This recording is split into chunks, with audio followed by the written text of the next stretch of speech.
Yes दोस्तों, कल हमने डिस्कस किया था कल हमने डिस्कस किया था इसके बारे में। कल हमने डिस्कस किया था फॉलेसी के बारे में। आज हम डिस्कस करेंगे नए टॉपिक के बारे में। तो दोस्तों, कल yesterday REIT level 1 result is announced and some student does not select in REIT level 1. So friends, I'll tell you one thing, hope for the best but be prepared for the worst. अच्छे की हमेशा कामना करो, लेकिन हमेशा ख़राब के लिए हमेशा प्रिपेयर रहो दोस्तों। क्योंकि दोस्तों, हमेशा अगर हम किसी एक एग्जामिनेशन में सेलेक्ट नहीं हुए और हम निराश होकर के बैठ जाएंगे तो दोस्तों उसका मतलब ये नहीं है कि हम आगे नहीं बढ़ पाएंगे। तो इसलिए दोस्तों मैं यही आशा करता हूँ कि आप सब वापस अपनी तैयारी के अंदर जुट गए होंगे। क्योंकि दोस्तों कट ऑफ भी थोड़ी रीट लेवल 1 की हाई गई है, तो मैं आशा करता हूँ कि वापस आप अपनी कट ऑफ आप अपनी तैयारी के अंदर जुटे गए होंगे। इसलिए दोस्तों हमेशा निराश नहीं होना, हमेशा पॉजिटिव वे के अंदर रहना है और पॉजिटिवली हमको अपने कर्म करते रहना है, हमको अपना कार्य करते रहना है। तो दोस्तों, कल हमने इन्फ्रेंस के बारे में डिस्कस किया था, आज हम आगे और डिस्कस करेंगे। तो आगे उसके क्वेश्चंस देखते हैं। हम फॉलेसी के जो क्वेश्चन हमने किए थे उस फॉलेसी के क्वेश्चन हम आगे देखते हैं। तो चलिए शुरू करते हैं। तो हमारे पास में क्वेश्चंस है, हमारे पास में फॉलेसी के कुछ क्वेश्चंस, जैसे यहाँ पर पहला क्वेश्चंस हमारे पास में है। ये क्वेश्चंस दोस्तों लास्ट ईयर एग्जामिनेशन में आया था और दोस्तों इसका जो आंसर होता है दोस्तों उस आंसर के बेस के ऊपर ज़्यादातर क्वेश्चन बनते हैं। और मैंने कुछ एनालिसिस किया लास्ट पेपर का, तो उसमें ज़्यादातर आंसर हमारे पास में यही था जो अभी इस क्वेश्चन का आंसर होने वाला है। तो जैसे पहला क्वेश्चन पढ़ते हैं हमारे पास में, noisy childrens are real headache, 2 aspirin will make a headache go away.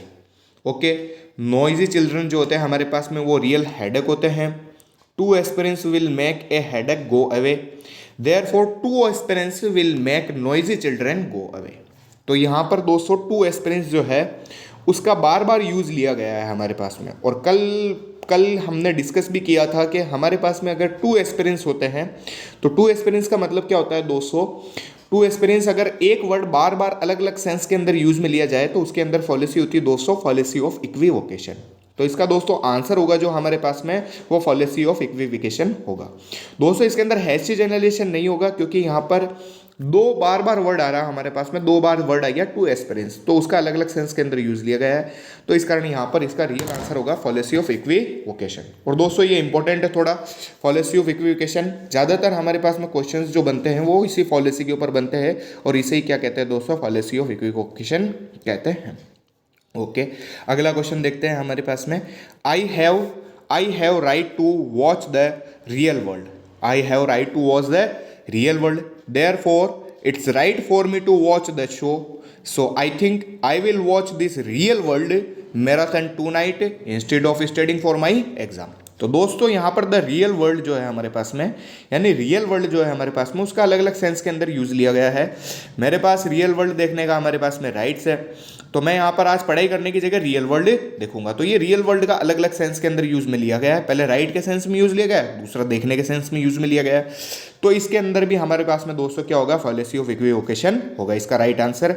इसके अंदर फॉलेसी ऑफ कंपोजिशन नहीं होगा, कोई चीज़ें जुड़ नहीं रही है, नहीं हमारे पास में इसके अंदर फॉलेसी ऑफ हेस्टी जनरलाइजेशन होगा, जनरलाइजेशन भी नहीं हो रहा है किसी चीज़ का हमारे पास में, और नहीं यहाँ पर फॉल्स एनालॉजी क्रिएट हो रही है।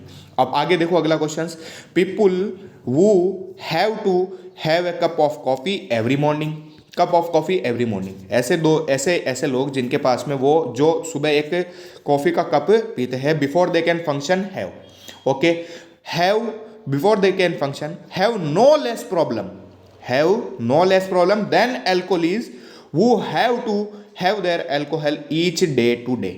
ओके, तो दोस्तों इसका मतलब ये है कि कॉफ़ी जो होती है कॉफ़ी पीने वाले को कम नुकसान होता है हमारे पास में अकॉर्डिंग टू एल्कोहलिस को, तो एल्कोहलिस जो होते हैं वो क्या होते हैं ज़्यादा है। तो दोस्तों ये हमारे पास में फॉल्स एनालॉजी, दोनों को नुकसान तो होता ही है, तो दोनों को बराबर का नुकसान होता है दोस्तों, क्योंकि कॉफ़ी के अंदर कैफीन होता है हमारे पास में। तो यहाँ पर जो क्रिएट हो रही है दोस्तों फॉल्स एनालॉजी क्रिएट हो रही थी, इसका राइट आंसर होगा दोस्तों fallacy of false analogy. Hasty generalisation नहीं होगा दोस्तों, ना ही इक्विवोकेशन होगा, फॉल्स एनालॉजी हमारे पास में यहाँ पर क्रिएट हो रही है, इस कारण फॉल्स एनालॉजी हमारे पास में इसका आंसर होगा।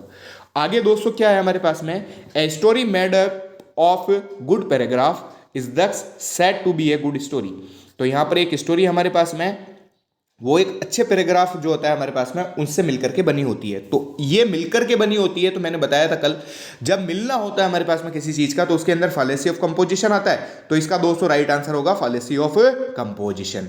आगे देखते हैं हमारे पास में question, better to see a football game one spectator stand assuming that everyone trying to get a good view of a game can also stand represent as example of। तो यहाँ पर दोस्तों एक आदमी है जो यहाँ पर फुटबॉल गेम देखना चाहता है, इस कारण वो खड़ा हो जाता है और ये एज्यूम करता है कि सभी खड़े हैं। यहाँ पर एज्यूम क्या करता है दोस्तों, सभी खड़े हैं। तो यहाँ पर वो क्या कर रहा है, हमारे पास में मिलना कर रहा है, हमारे पास में मिल रहे हैं। इसका मतलब क्या होता है, एक कर रहा है तो वो क्या कर रहा है, हमारे पास में सभी इसका क्या कर रहे हैं, मिल रहे हैं। तो वो एज्यूम करता है हमारे पास में सभी खड़े हैं। तो यहाँ पर भी क्या हो गया दोस्तों, फैलेसी ऑफ कंपोजिशन हो जाएगा इसका आंसर। आगे क्या है, because human bodies become less active as they grow older and because they eventually die, it is responsible it is reasonable to expect that political bodies will become less and less active if they less active the longer they are existent and that they too will eventually die। तो यहाँ पर क्या होगा दोस्तों, यहाँ पर भी क्या हो रहा है दोस्तों, एक तो ह्यूमन बॉडी के अंदर, दूसरा पॉलिटिकल बॉडीज के अंदर।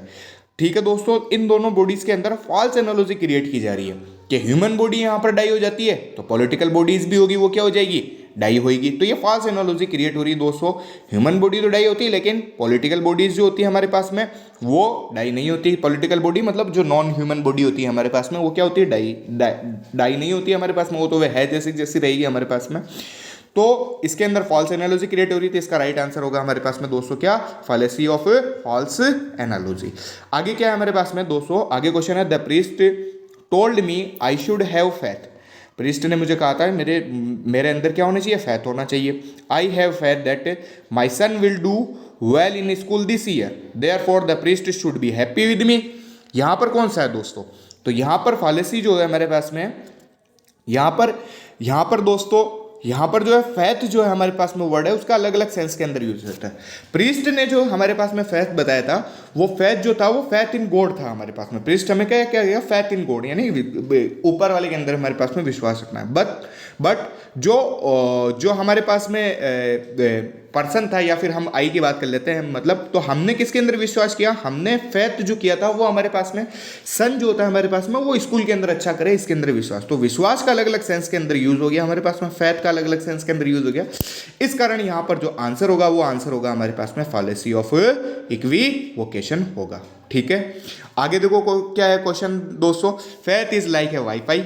हमारे पास में फैथ जो होता है वो क्या होता है, like it is invisible but it has the power to connect you what you need. तो ये दोस्तों यहाँ पर क्या होता है हमारे पास में, फैथ जो होता है वो क्या होता है, वाईफाई की जैसे होता है दोस्तों। ये फॉल्स एनालॉजी क्रिएट हो रही है हमारे पास में, हाँ कि फॉल्स एनालॉजी क्रिएट हो रही है। फैथ जो होता है दिखाई नहीं देता है लेकिन पावर होता है हमारे पास में, किससे कनेक्ट होने के लिए हमारे पास में पावर होता है। तो ये यहाँ पर फॉल्स एनालॉजी क्रिएट हो रही है, इस कारण इसका आंसर हो जाएगा हमारे पास में फैलेसी ऑफ फॉल्स एनालॉजी। तो दोस्तों ये कुछ क्वेश्चन थे, कल हम और इसके क्वेश्चंस के बारे में डिस्कस करेंगे। थोड़े इंपॉर्टेंट क्वेश्चन है दोस्तों, इन सब क्वेश्चंस को देखते हुए और कल हम नया टॉपिक स्टार्ट करेंगे दोस्तों। बहुत इंपॉर्टेंट टॉपिक और बहुत इंटरेस्टिंग टॉपिक है हमारे पास में, एलिट्रेशन। ओके दोस्तों, हिंदी में इनको बोलते हैं अलंकार। तो इनके बारे में अपन कल डिस्कस करेंगे। ओके दोस्तों मैं बस यही चीज़ कहना चाहूँगा, हमको किसी भी चीज़ की टेंशन नहीं लेनी चाहिए, हमको अपने कर्म करते रहना चाहिए और कर्म करते करते हम किसी ना किसी एक दिन हम आसानी से सक्सेस की राह पर पहुँच जाएंगे। ओके दोस्तों, वीडियो को ज़्यादा से ज़्यादा शेयर करो, लाइक करो और ज़िंदगी के अंदर दोस्तों हमेशा मोटिवेट रहो। Okay, thank you so much.